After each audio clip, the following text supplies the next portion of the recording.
What's going on, guys? Genevo9 back at you again today. I'm here in Portland, Oregon, here up in Mount Hood, and we're about to go down the Alpine Slide.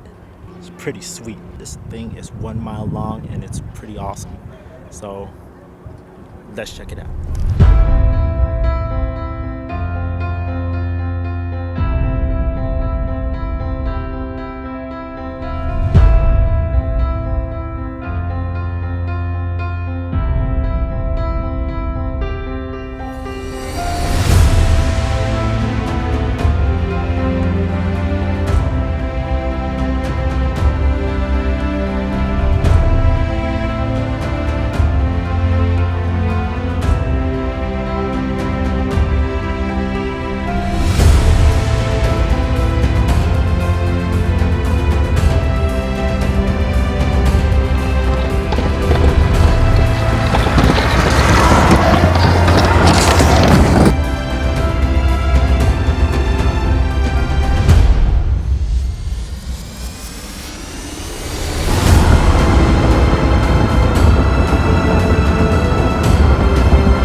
What's going on, guys? I'm finally back from my trip. That was an amazing trip and a crazy experience down there in Oregon, down at Mount Hood. You guys go check that out. That's the Alpine Slide. Highly suggest you guys go and check it out. Anyways, before I start the video, today's video, I'm just going to be installing a gauge. I know there's a lot of videos out there that shows it, but this is my way of doing it, and I'll be showing you how I installed my Defy boost gauge on my Evo 9. I'd like to thank everyone who continued to support my merch, my new clothing brand Evolve. Thank you guys for copping and supporting the brand. Really appreciate it. Thank you from the bottom of my heart. I only have a few sizes left. I will have more in stock, so stay tuned for that, and I will have more accessories and stickers that is coming soon. So I will have the website running, so stay tuned for that. So right now, if you want to cop my merch, just DM me or leave me a message down in the description below, or DM me at my Instagram at Genevo9, and I got you. Alright, guys? So before I go and show you how to install that turbo gauge, I've been getting a lot of comments saying, hey, what happened to the Prelude? Don't worry, guys, the Prelude, I still have it. It is just right here. So the Prelude's just sitting right now. I've been so busy with all the housework, building stuff around the house, and yeah, it's just been put off to the side, but I will get to it. Just to prove to you it is still here. There she is, still rocking the VTEC. So stay tuned for that, guys. I will have her running soon, and I will make more videos for it. So be patient with me. Thank you.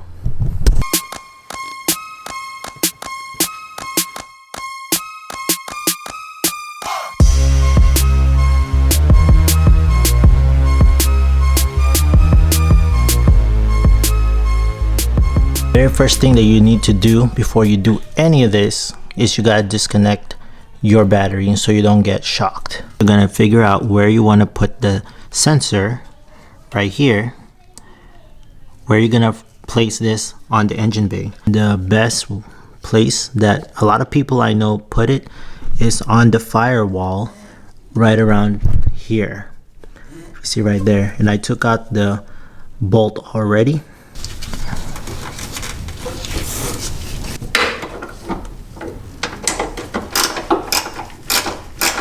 So with your kit, you should already been provided with a vacuum hose that you're going to be cutting to length.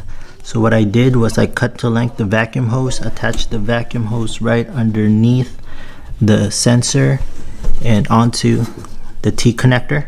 You're going to be attaching one end of the T connector, the right side right here. you're going to be attaching it right where the intake manifold.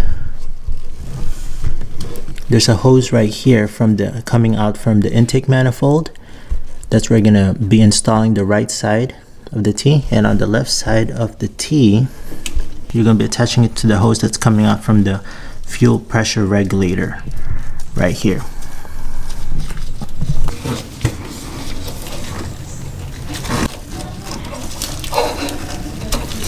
So now your assembly should look like this. So now you have your Defy pressure sensor. You have the vacuum hose coming out from the vacuum pressure sensor going onto the T adapter, and then on the right side of the T adapter it is going to the intake manifold hose, and on the left side of that is going to the hose that is coming out from the fuel pressure regulator right there. And now you have the sensor wire coming out from the sensor, and you're gonna feed this through the firewall right there. So I don't know if I can get it into focus.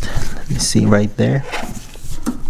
You can see there's a hole right there to the firewall. Usually there's like a grommet there that you can just pop out with a flathead screwdriver, and you can feed the wire through there carefully, of course. There's actually another area right here through the firewall. There's another penetration through somewhere there, but this is the most convenient place to put it through, which is on the passenger side firewall. Now feed the wire through that firewall. So now what I did is I shoved about 1 foot of wire through that firewall, and what I'm going to do now, it's a lot better if you have two people doing this, so you have one person feed in, the other one pulling from the other side. And then I'm going to go now to the other side on the passenger side and pull out the wire inside the car. This is actually right underneath the glove box. So if you go right underneath the glove box, that wire should be right there where you just fed the wire to, and just slowly pull it.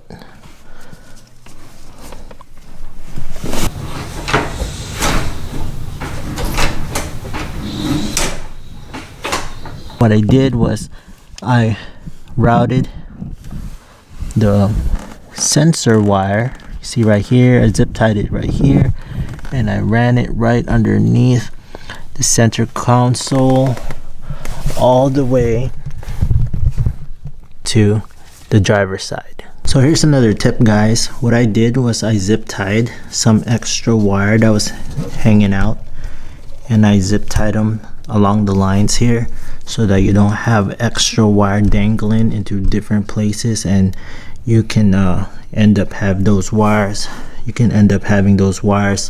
go into like the pulley or something like that and end up getting torn up.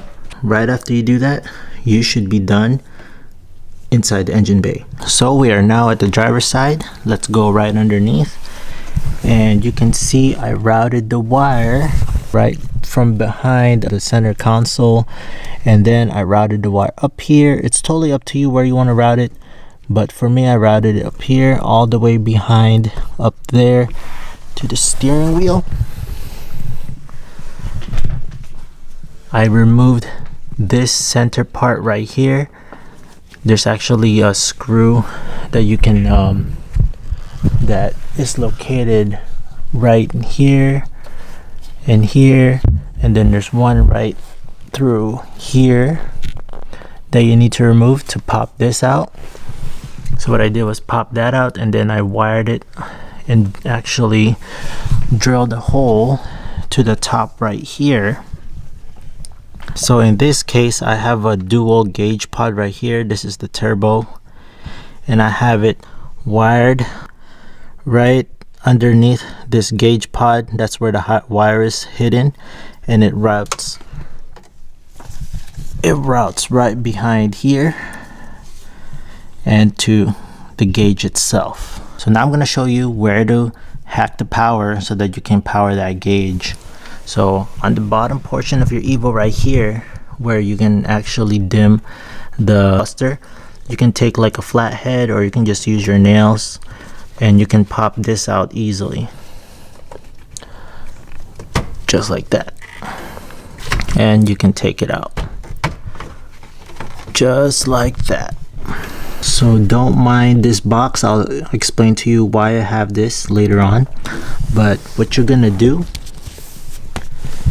is you're gonna find that fuse box right there, and you're gonna tap into one of the fuses, and you can see that I have this wire tap. This is the wire tap that I used. I'll leave the link down below of where I got this. Pretty cheap, so I'm about $6. Very convenient to tap into power. So I got this fuse tap right here, and what you're gonna do is you're just gonna connect it to the fuse box right there, and you can see there's an open tap line that I took out to put it in there. You see that empty slot right there? That's where I'm gonna put it, on the very top right there. And feel free to comment down below to leave me a question if you are confused on where I tapped it. But overall, it's pretty easy. Just pause the video and you can see where I put it. If you follow that red line, you can tell that it's feeding and going to this fuse box right here. Now, I bought this fuse box separately. I'll leave the description and the link down below of where I got it. Again, there's many fuse boxes out there. There's a 12-way, there's a 8-way. The one I got was a 6-way fuse box, so you can tell it's a 6-way connector right there. 1 2 3 4 5 6, and this is where we tap the line, and that's where I connected the power to, which is going to power this box. Now, you want this box here if you're going to be installing multiple gauges. So far I only have 2 gauge installed, which is the boost gauge and the oil pressure gauge. So I have the power, which is the orange line, going to one of the power inlets, and I got the power from the oil pressure gauge that I have beside my boost gauge that is also connected to this fuse box, and all of them have a 5 amperage fuse. Don't get confused with all this. This is just some fancy stuff. I don't actually know what it is. Leave in a comment down below what you think these are. I don't have the exact name for them. The next thing that you want to do is you want to connect the black wire. If you look into your wire setup,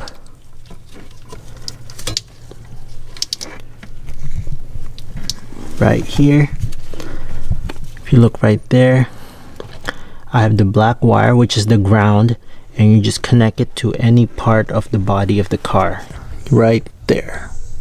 So that's pretty much for the power, guys. Very straightforward. I know there's actually a spot there where you can controlled by the ignition and the light and for the dimmer, but for the basics I didn't go through all that fancy stuff, and I just went straight to the power, to the ground, and that's it. So very highly suggest that you get these fuse boxes because it helps distribute all the power from your gauges. You don't want to pigtail all your power to one gauge because it's just not going to work that way. Okay, so you can see that I have 4 slots left if I happen to put 4 more gauges. Let's put this back, and you can tell that I actually put the box right there, tapped it in there. It's very convenient for me to get into, just in case one of the fuse happen to break. I can easily access it right through here. Pops out just like that. Now you can just close that off. So very straightforward, very simple to do. Now let's get the key and let's power it up and let's see how it works. Alright, you guys ready? Here we go. Boom. She is all lit up. You can turn it off, turn it back on. That's what I love about the Defy gauges, guys. Simple, easy to hook up, very well, very great quality. And I love the opening ceremony. Let's do it again. Right there. So these are the Defy Red Racer gauges, guys. I'll leave the link down below where you can get it. They're the 52 millimeters, and before I used to have them lined up here. Didn't like that how it looked, so I moved it to the steering wheel column right here, which is a lot easier to see when I'm driving. So guys, that pretty much concludes this video. If you like what you saw, hit that like button, and please continue to subscribe. Press that subscribe button right in that corner right there, so you can always be in tune of my builds. So again guys, thank you for tuning in. I'll see you next week.